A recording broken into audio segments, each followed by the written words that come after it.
જ્યારે આપણો આહિર સમાજનો કોઈ કાર્યક્રમ હોય અને આપણે દ્વારકાધીશના નામથી જ શરૂઆત કરવી જોઈએ એવી એક વનલખી પરંપરા છે. એટલે ફરી એકવાર જય દ્વારકાધીશ. સાહેબે જે કાર્યક્રમની શરૂઆતમાં જે મિશન સમજાયું અને જે વિઝન સમજાયું એની અંદર એક કોર પોઈન્ટ આપણે જે જોડવાનો છે તે છે ડિજિટલાઇઝેશન.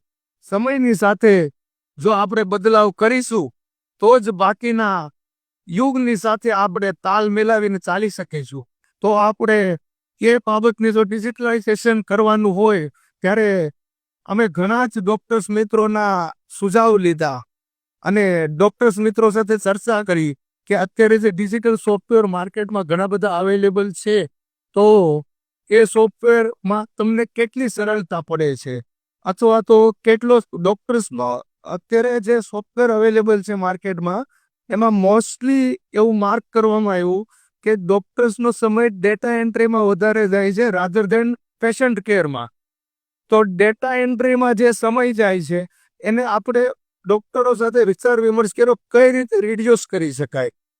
તો એના ઘણા બધા નિષ્કર્ષ નીકળ્યા અને ઘણી બધી કંપનીઓના સોફ્ટવેર ઘણા જ આપણા ડોક્ટર્સ મિત્રો યુઝ કરે છે, ફાર્મસિસ્ટ યુઝ કરે છે સ્ટોક માટે. તો એ બધામાં જેનો સમય રિડ્યુસ કરવા માટેના આપણે ઘણા સ્ટેપ ઉઠાવ્યા.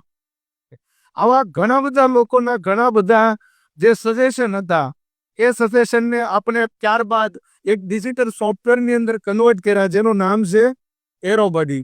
એરોબડીની અંદર મુખ્ય ફીચર એ છે કે સંપૂર્ણ ડિજિટલાઇઝેશન, કોઈ પેપર વર્કની જરૂર નથી. અપોઇન્ટમેન્ટ બુકિંગથી માંડી અપોઇન્ટમેન્ટ બુકિંગ, ત્યારબાદ જે ડોક્ટર્સની પ્રિસ્ક્રિપ્શન છે લખાય એ પણ ગુજરાતી, હિન્દી, ઇંગ્લિશ અને એ પણ ઓન ધી ફ્લાય. આપણી સામે જ્યારે પેશન્ટ બેઠો હોય ત્યારે આપણને ખ્યાલ આવે કે ભાઈ આ હિન્દી પેશન્ટ છે, ગુજરાતી પેશન્ટ છે. તો એ બધી જ સરળ સુવિધાઓ સાથે જ્યારે આપણે સોફ્ટવેરનું ડેવલપમેન્ટ કર્યું છે એની સાથે સાથે જે ડિજિટલ પ્રિસ્ક્રિપ્શન છે એની સાથે સાથે ટોટલ પેશન્ટ મેનેજમેન્ટ, એટલે કે એ પેશન્ટ આપણી પાસે કેટલા ટાઈમથી આવે છે અને કેટલી વિઝિટ લીધી અને 2 વર્ષ 5 વર્ષ પહેલાં જ્યારે આપણી પાસે એ આવેલો ત્યારે એને આપણે કઈ દવા પ્રિસ્ક્રાઇબ કરેલી, એની કેટલી ક્વોન્ટિટી એને લીધેલી, એ બધું જ ટોટલ હિસ્ટ્રી